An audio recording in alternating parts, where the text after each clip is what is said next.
Let's open our Bibles to John 14. Just to get you the perspective, we are looking at one of the requirements for Christ Church to be strong that is proclaimed by the Apostle Paul to the young missionary church planter Titus, is in Titus chapter 2 and verse 2, and that is that the church be characterized by those that are sound in the faith. Now, sound in faith, hope, and love is a sacred trio that Paul brings to each church that he ministered to and reminds us of. But this morning I want to go back to the soundness of faith and pick up where we were last time and look at the history of the church and the unsound faith that has been prevalent for the last 20 centuries and is very much, especially through media ministries and everything that's going on today, it's just engulfing the world, an unsoundness of the faith, of doctrine. And so in John 14, in the 6 verses where we're going to get, I want to just share with you that I love the simplicity of the gospel as Jesus Christ presented it. Jesus Christ in the 6th verse presents 3 powerful truths that are what we need to make us get through this life and get safely home to the place He's prepared for us.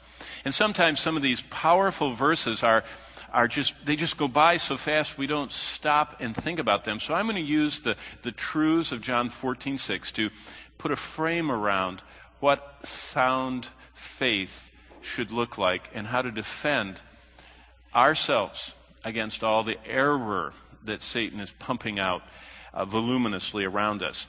John 14:6 is a well-known passage, but the incredible absolute assertions that Christ made sometimes slip by us almost unnoticed. As you open to that passage, think about Christ's disciples who heard those most precious words that Jesus ever spoke. And those are in John 14. You can almost hear the touching, loving concern of Christ. He knows He's leaving His disciples. He knows what they're going to face. And He knows the fears that are in their heart. And so He says to them these wonderful words. And as we read them, I hope that you'll hear Christ speaking and you'll hear His voice through His word. In fact, every time you get a chance to read this book, I hope that you'll invite Jesus to actually speak. Remember, it's the Spirit of Christ that was in the prophets that spoke every word that is written down. So when you read them, Jesus speaks to your heart through His Spirit.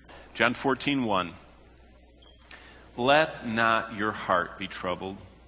You believe in God, believe also in me. He's saying this to the disciples. Believe in me. See, we need constant reminders. We need to stir up our faith. We need to ask Him to increase our faith. He says, come on, you guys, believe. Just take another step, another notch. Just ratchet it up one more. Trust me more. Verse 2. In my Father's house are many mansions. If it were not so, I would have told you. I go to prepare a place for you. It's interesting, that word place in the Septuagint, which is how they translate the Hebrew Bible into Greek, that word place in Greek right there is the same word they chose to use for the ark, all the little places for the animals, their own little nest when they went in the ark.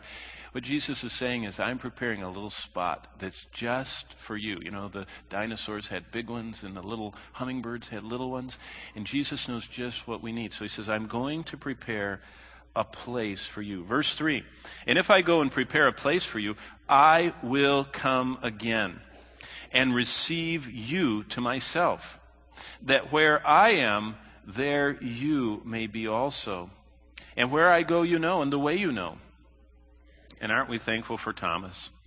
And Thomas said to Him, Lord, we do not know where you're going, and how can we know the way? I mean, there's one of those in every group, isn't there? You know, Eeyore. Just good that he was one of the 12, and he was one of the apostles, and there's Thomases in all of us.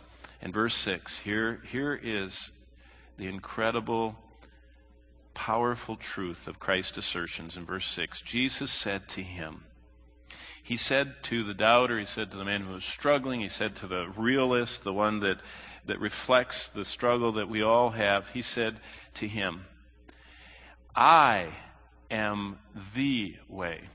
There are not many ways to God, there's just one, and I am the one. And he said, you got me right here in front of you. Number 2, he said, I am the truth.